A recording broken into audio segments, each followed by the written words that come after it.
At the end of the day, motivation is not something you can depend on to get shit done and to be productive.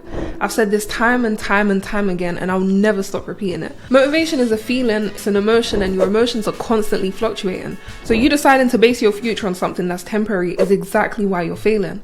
The real word you're looking for is discipline. Discipline is what gets you up in the mornings when it's raining outside and you have to go to the gym. It's what stops you from eating 3 bags of hot Cheetos in one sitting, or getting that long essay done within your deadline. No one that has something you want has relied on motivation to get it. Relying on motivation alone to achieve your goals is a complete scam. I don't know who told you this, but you need to unlearn it. Because whether it's ripped abs or longer hair or $1 million business, no one has achieved that by working towards their goals whenever they felt like it. They did it by working towards their goals even when they didn't feel like it. Being productive is uncomfortable because it requires you to step out of your comfort zone and do shit that you don't want to do, that ultimately benefits you in the end. You hate going to work, right? But you get up and go anyway because you discipline yourself to do so. And you've done it because you know life would be hard as hell without steady income, correct? You want your paycheck so bad, and that's literally the only thing that gets you up early. It gets you putting on your uniform and putting on your game face and then heading to this place that you hate so badly. But when it comes to going gym, you rely on motivation. Now, I've read hundreds of books in the past 3 years, listened to hours and hours of self-improvement podcasts, and spoken to loads of people who were significantly more productive than me at the time. So I'm gonna let you in on what hacks I've learned and implemented that's completely changed me as a person and got me to start taking action and building those good habits out of discipline. Believe it or not, I went from having a poor relationship with food and gym. I used to smoke 4 cigarettes a day, and I was always gaming and Netflixing for hours on end, just wasting my day away, to now working out 5 times a week at 4 o'clock in the morning, meal prepping healthy meals that actually fuel my body, and running my affiliate marketing business and YouTube channel without getting burnt out. So let's get into how I did it. Now, this first hack is something I'm super proud of because I came up with it myself, and I've even created a free Notion template for you guys that will assist you on your journey. And that is to create a yearly, monthly, weekly, daily goal plan. Now, as you can tell, I haven't thought about the name too much, but essentially what I did was break down my top goals for my finances, my health, my relationships, and my mental health. Essentially what I did was create 3 main goals for all areas of my life that I wanted to achieve by the end of the year. Then I broke it down into what tasks I would need to achieve every single month to achieve that goal by the end of the year. From here, you can see I created a weekly schedule from those monthly goals, which I was then able to turn into my daily routine.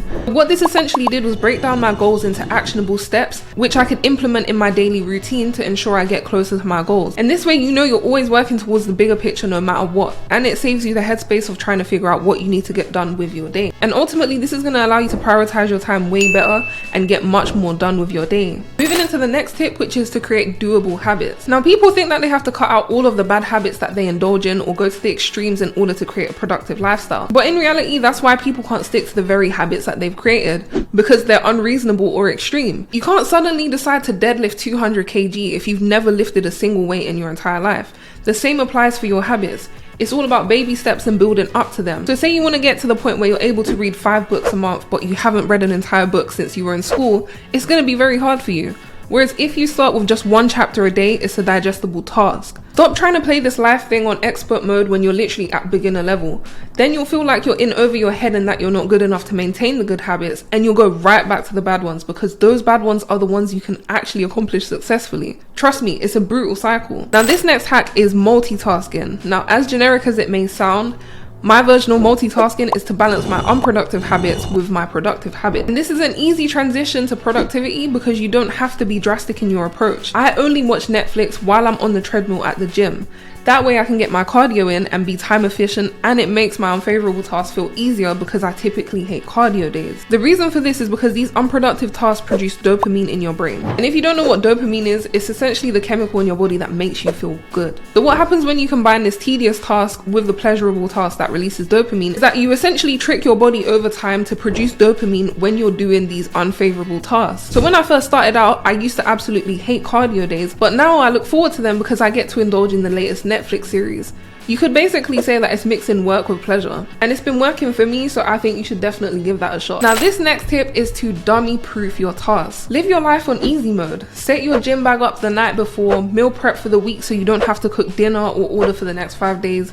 Put your laptop or notebook open on your desk with a pen so you don't have to run around finding things. Everything is just going to be there and ready for you to get to work. It saves you time and energy and stops you from getting demotivated in the process of setting up. Another little hack related to that is to make the action of not doing the task worse than actually doing the task.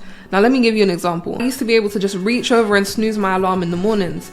Now, I've downloaded an app called Alarmy that makes me have to do a puzzle or activity in order to turn my alarm off. And on top of that, I've set my phone on the other side of the room. So I physically have to get up out of my bed to start my day. I made hearing this annoying alarm go off while I'm trying to sleep be more tedious than actually having to get up out of bed. So my success rate for waking up on time is literally 99.9%. You can kind of see it as setting up preventative measures. Anyway, moving into the next hack, which to me is an absolute no-brainer, and that is to prioritize your tasks. Now, how I typically organize my to-do list is I organize my tasks in rank of time and priority. For example, all of my tasks that can be done within 5 minutes, those ones go at the very top of my list. So mine are things like, let's say, responding to emails, replying to DMs. Then what I do is put my most important tasks and my most time-consuming tasks at the very top after that. And the reason for that is because you want to get the most energy-consuming tasks that are important out of the way first. From here, you can put the kind of important but tedious tasks and then the non-important and non-time consuming tasks last. Then what I like to do is put a time frame next to these tasks. Let's say for me, the task of scripting one of my YouTube videos, I put down an hour and a half, which is on average how long it takes me. Putting time frames next to the task is going to give me that sense of urgency to complete the task. So that's going to minimize my procrastination because I know that I have a very limited amount to get all of these tasks done. And in the very rare cases that I'm not able to accomplish all of the things on my to-do list, what I like to do is roll tasks into the next day so I'm more likely to get everything done from my weekly schedule. So let's get into the next hack, which is to have an accountability partner. Oftentimes I feel like we can find it so hard to keep promises to ourselves, but we feel absolutely terrible if we happen to break a promise with someone else. And this is where having an accountability partner comes in, because we don't want to be known as that unreliable person to other people. So voicing your goals out loud and requesting that your friends or family nag you if they see you off track is important. You could even go to the extent of betting money on one of your goals with someone that you know and love. You could literally make a pact or even a whole contract if you wanted to with a friend or family member that says, I will pay you every last dime from my savings if I don't achieve this goal. And to be fair, this is a hack that I've actually used before, where I was betting money with my friends to make sure that I was consistent. And because I didn't want to lose my money, that's exactly what I did. I stayed consistent. At this moment in time, I'm very lucky to have a partner who literally will not allow me to slack when it comes to my goals. So I'm usually always on point. It's even better if you manage to find accountability partners who are on the same journeys as you. So if you're able to convince your friends to join you on your fitness journey, or even if you're able to convince your mom to start going gym with you, or you even have friends that want to start a side hustle or something like that, having those people that are on the same journey as you is going to have you way ahead of the game. And without turning this into a next hack, that brings me into a good point of making sure that you surround yourself with people who actually want better for you. Me personally, when I was smoking 4 cigarettes a day, I was around so many other people that were smoking because I was in the work environment. So of course I'd be on my break, having a cigarette with my co-workers. I would finish work, walk home, have a cigarette with my co-workers again. As soon as the pandemic hit, I wasn't influenced by people that were always trying to have cigarettes. So eventually, because of that lack of influence and obviously my own motivation, I ended up never touching a cigarette ever again. Realistically, you should never be putting yourself back in environments that encourage your bad habits when you're actively trying to break them. That just makes absolutely no sense. But anyway, without rambling, let's get into the last hack, which is to find your motivations. Now from this video, you probably thought I was shitting on motivation as a whole, but motivation itself can be manipulated in a way that you can actually motivate yourself on purpose. And importantly, motivation does not need to come from a positive place. And I know this is a wild statement, so hear me out. I always thought that motivation had to come from a good place, right? That my reasons to get up and out of bed every morning were because I had to work hard to provide for my family, or so that I could improve the world and rainbows and daisies and all that stuff. And while that is a large motivator for me, what actually drives my motivation through the roof is spite and anger. I like to think about all the people who don't believe in me or genuinely want me to fail, and the motivation source is literally just pure spite. Don't let anyone make you feel bad for having quote unquote negative motivators, because if it works for you, it works for you. So use it to your advantage and to ultimately do good. The way I see it is that you're turning negative energy into positive energy, and the same way that loads of people get crazy ripped after breakups and heartbreak, it's literally the exact same thing. All of those negative emotions are channeled into motivation, and that motivation leads to goals being achieved. But yeah, these are all of the hacks that I have for you. I know that these videos are slightly different to the usual content you see on my channel, but if you'd like me to make more videos like these, let me know down in the comments. And before I go, I just want to share with you one last thing which I thought was really impactful that I picked up from an amazing book called Atomic Habits, which is the 1% rule. Now, the 1% rule from Atomic Habits suggests that if you improve by just 1% every day, those small daily improvements will add up over time and lead lead to significant progress in the long run.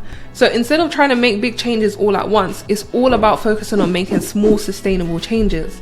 You decide if you end up 37.78% better at the end of the year or 0.03% worse. It's really all in your hands. Remember that all the best things in this life don't come easy. Growth is just outside of your comfort zone. Now go off and be great. I'll see you guys in the next one.